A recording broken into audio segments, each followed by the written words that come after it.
एक सेकंड रुकिए। हिटलर बहुत बुरा आदमी था, लेकिन उसके हर बुरे काम के पीछे दिमाग उसके दोस्त का था। आज कहानी इन दोनों दोस्तों की। नमस्कार, आप जुड़ गए हैं हमारे आज के पॉडकास्ट से। मैं हूं संजीव परसाई। आज कहानी हिटलर और उसके दोस्त जोसेफ गोबेल्स की, जिन्होंने मिलकर अपने देश को बर्बाद करके रख दिया।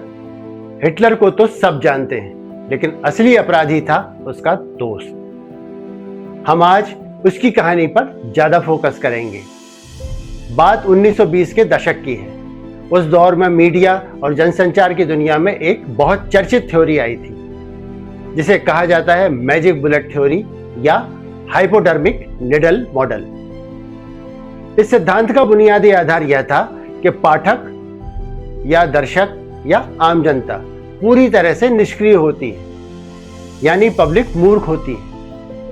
मीडिया रूपी सिरिंज से सूचना का जो भी इंजेक्शन जनता के दिमाग में लगा दिया जाएगा, लोग बिना कोई सवाल पूछे, बिना कोई तर्क किए उसे आंख बंद कर सच मान लेंगे। क्यों? क्योंकि आम जनता के पास सूचना को क्रॉस चेक करने या वेरीफाई करने का दूसरा स्वतंत्र तरीका नहीं होता है। पिछले दिनों अमेरिका में एक अखबार में इसी थ्योरी की चर्चा की गई। आप समझ सकते हैं क्यों की गई। खैर, समय बीता, लेकिन दुनिया भर के कई शातिर राजनेताओं ने सूचनाओं पर अपना 100% नियंत्रण स्थापित करने, अपना पसंदीदा नैरेटिव और राजनीतिक एजेंडा परोसने और अपने विरोधियों को हमेशा के लिए समाप्त करने के लिए इस मॉडल को अपना स्थायी बिजनेस मॉडल बना दिया। और इस काम में उनकी मदद की जनसंचार के एक और मॉडल ने, जिसे हम कहते हैं 360 डिग्री कम्युनिकेशन।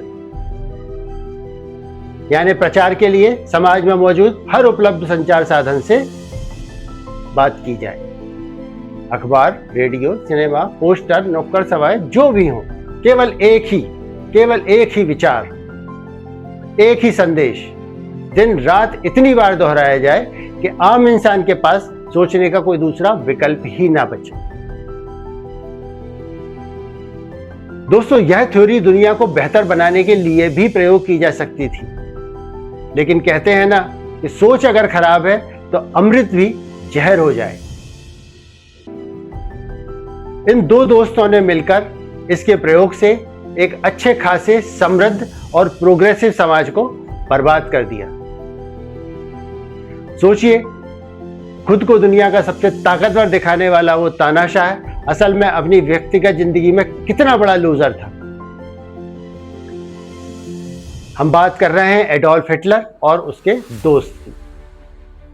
वो खुद को इतिहास का सबसे महान और शक्तिशाली दिखाना चाहता था, लेकिन अकेले ऐसा करना उसके बस की बात बिल्कुल नहीं थी। उसके पास ना तो प्रशासनिक दूरदर्शिता थी, ना ही कोई वास्तविक क्षमता। उसे जरूरत थी एक ऐसे फार्मूले की जो उसकी नाकामियों, उसके ढोंगी चरित्र और उसकी कमियों को छुपाकर उसे एक राष्ट्रनायक या मसीहा बना सके। और उसे मैजिक बुलेट का फार्मूला दिया उसके दोस्त जोसेफ गोबेल्स ने, जिसे हम आगे जोसेफ कहेंगे। हिटलर ने तुरंत इस फार्मूले की ताकत को पहचाना और जोसेफ को अपनी नाजी पार्टी और बाद में प्रचार और प्रोपेगेंडा मंत्रालय का चीफ बना दिया। जोसेफ ने अपने काम की शुरुआत में ही हिटलर की लार्जर देन लाइफ इमेज बनाने पर काम किया। उसका लक्ष्य एक ही था, जनता हिटलर पर कोई सवाल ना उठाए और जो हिटलर कहे उस पर आंख बंद करके भरोसा करे। उसने हिटलर को एक साधारण नागरिक से उठाकर देश का एकमात्र रक्षक बना दिया। पोस्टरों और लेखों में हिटलर को एक ऐसे व्यक्ति के रूप में दिखाया गया जिसका कोई निजी जीवन या परिवार नहीं है। ना वह शराब पीता है, ना धूम्रपान करता है, जो दिन रात केवल और केवल राष्ट्र की भलाई के लिए सोचता है। जनता तक बिना किसी रुकावट के अपनी बात पहुंचाने के लिए 1933 में जोसेफ ने VE 301 नाम का एक बेहद सस्ता रेडियो बाजार में उतारा। इसे हर परिवार खरीद सकता था, लेकिन इसमें एक चालाकी थी। इन रेडियो की फ्रीक्वेंसी इस तरह लॉक थी कि उस पर विदेशी या स्वतंत्र स्टेशन नहीं सुना जा सकता था। हाँ, हिटलर का भाषण सीधे हर घर में गूंजता था। गोबेल्स ने हिटलर के लिए प्रोपेगेंडा फिल्म्स बनवाई। 1935 में निदेशक लेनी रिफेनस्टाल की documentary triumphs of the will इसका चरम उदाहरण थी, जिसकी शुरुआत में हिटलर का हवाई जहाज बादलों को चीरते हुए नीचे उतरता है, जिससे जनता के मन में यह संदेश गया कि जैसे कोई देवता स्वर्ग से जर्मनी को बचाने आया है। जोसेफ ने राजनीतिक रैलियों को एक धार्मिक और मनोवैज्ञानिक अनुभव में बदल दिया। न्यूरमबर्ग की रैलियों में लाखों अनुशासित सैनिकों की कतारें, विशाल स्वास्तिक के झंडे, रात के समय शक्तिशाली एंटी एयरक्राफ्ट सर्च लाइटों से बनाया गया कैथेड्रल ऑफ लाइट का विहंगम दृश्य लोगों को सम्मोहित करने लगा। जोसेफ का एक सिद्धांत था, यदि आप किसी झूठ को बार बार या पूरे आत्मविश्वास के साथ दोहराते हैं तो लोग अंततः उस पर विश्वास कर ही लेंगे। प्रथम विश्व युद्ध में जर्मनी की हार का पूरा दोष यहूदियों और वामपंथियों पर मढ़ दिया गया और इस झूठ को हर दिन हर चैनल से दोहराया गया। साथ ही उसने यह सुनिश्चित भी किया कि हिटलर के खिलाफ कोई भी विचार जनता तक ना पहुंचे। 1933 के बाद सभी स्वतंत्र अखबारों को बंद कर दिया गया। अखबारों को और पत्रकारों को रोज ऑर्डर मिलते थे कि आज क्या हेडलाइन बनेगी और हिटलर को कैसे दिखाया जाएगा। इन दोनों ने मिलकर देश की हर समस्या के लिए यहूदियों को जिम्मेदार बनाया। जर्मनी की अर्थव्यवस्था खराब हुई तो जिम्मेदार यहूदी, युवाओं के पास नौकरियां नहीं थीं तो जिम्मेदार यहूदी, उद्योग धंधे चौपट हो गए थे तो जिम्मेदार यहूदी। हद तो तब हो गई जब बाढ़, तूफान, आग, अकाल या किसी भी हादसे के लिए यहूदियों को ही दोषी बताया जाने लगा। लगातार एक ही वर्ग पर उंगली उठाने से लॉजिकल लोग भी धीरे धीरे इसे सच मानने लगे। उनका नियम था, झूठ बोलो, बार बार बोलो और लगातार बोलो। नफरत फैलाने के लिए अखबारों, पर्चों, रेडियो, सिनेमा, दीवार सबका इस्तेमाल किया गया। अस्पतालों, स्कूलों और दुकानों पर भी पोस्टर टांग दिए गए। अपने कार्यकर्ताओं को, नाजी कार्यकर्ताओं को बाकायदा ट्रेनिंग दी गई। लाखों रुपए पानी की तरह बहाए गए ताकि वे घर घर जाकर नफरत फैला सकें। तर्क करने वाले और लॉजिकल लोगों से इन्हें नफरत थी। जोसेफ ने ऐसे लोगों का ब्रेन वॉश किया जो मंच पर जाकर भीड़ से संवाद कर सकें और मनगढ़ंत कहानियों को सच साबित कर सकें। इसी जहरीले प्रोपेगेंडा, नफरत और झूठ के दम पर हिटलर दुनिया का सबसे दुर्दांत, निष्ठुर और क्रूर शासक बना। उसने पूरी दुनिया को दूसरे विश्व युद्ध की आग में झोंक दिया और करोड़ों मासूमों की जान ले ली।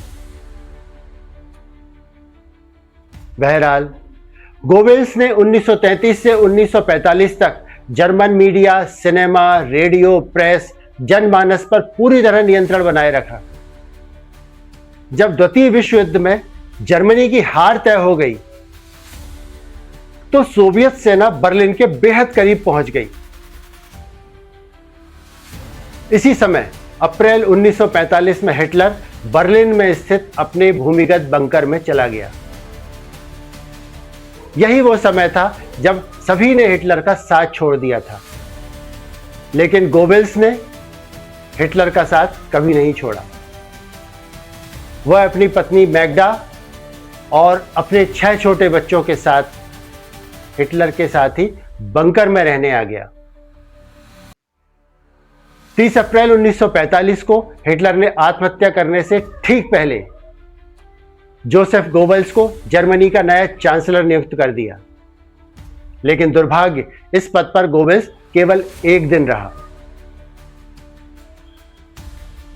हिटलर की आत्महत्या के अगले दिन यानी 1 मई 1945 को जोसेफ गोबेल्स और उसकी पत्नी मैग्डा ने भी आत्महत्या करने का फैसला किया।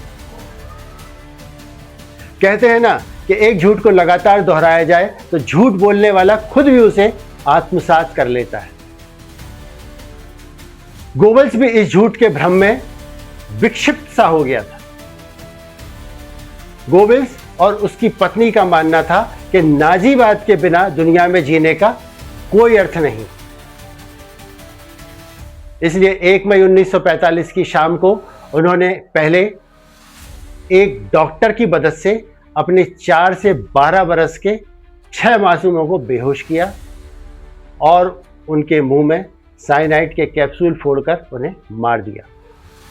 बच्चों की मौत के बाद 1 मई 1945 की रात लगभग 8:30-9 बजे के बीच जोसेफ गोबेल्स और उसकी पत्नी मैग्डा बंकर के बाहर बगीचे में गए। वहां उन्होंने साइनाइड की गोली खाई और गोबेल्स ने खुद को गोली मार ली। हालांकि ऐतिहासिक तथ्य यह भी कहते हैं कि उसने अपने अंगरक्षक को बोला कि वो उन दोनों को गोली मार दे। गोबेल्स के आदेशानुसार नाजी सैनिकों ने उसके शव पर पेट्रोल छिड़ककर आग लगा दी ताकि सोवियत सेना उनके शवों को प्रदर्शन में न ले जा सके। अगले दिन 2 मई को बर्लिन पर कब्जा करने वाली सोवियत सेना को बंकर के बाहर गोबेल्स, उसकी पत्नी और बच्चों के आंशिक रूप से जले हुए शव मिले और इस तरह अंत हुआ एक खौफनाक कहानी का। चलते चलते एक कहानी हिटलर से जुड़ी हुई। असल में एक कवि ने हिटलर की नीतियों के खिलाफ एक छोटी सी कविता लिख दी। नाजी पुलिस ने उस कवि को तुरंत गिरफ्तार कर लिया। कवि की 4 साल की मासूम बेटी ने जब अपनी मां को रोते हुए देखा तो उसने पूछा, मां, पापा को पुलिस क्यों ले गई? मां ने रोते हुए दुखी मन से कहा, बेटा, तुम्हारे पापा ने हिटलर के खिलाफ एक कविता लिख दी थी। उस मासूम बच्ची ने बहुत ही सहजता और मासूमियत से पूछा, तो इसमें कौन सी बड़ी बात थी मां? हिटलर भी पापा के खिलाफ एक कविता लिख देता। इसके लिए जेल भेजने या गिरफ्तार करने की क्या जरूरत थी? मां ने एक लंबी और दर्द भरी सांस ली और कहा, बेटा, अगर वो पढ़ना लिखना जानता या कुछ रचना करना जानता तो इतना खून खराबा कभी होता ही नहीं। दोस्तों, यह कहानी हमें सिखाती है कि जो लोग सृजन नहीं कर सकते वे विनाश का रास्ता चुनते हैं। और याद रखिए, सवाल उठाने वालों से और आलोचना से डरने वाला इंसान कभी महान नहीं हो सकता। आज के लिए बस इतना ही। अगर ठीक लगे तो लाइक, शेयर और सब्सक्राइब भी कीजिएगा। धन्यवाद।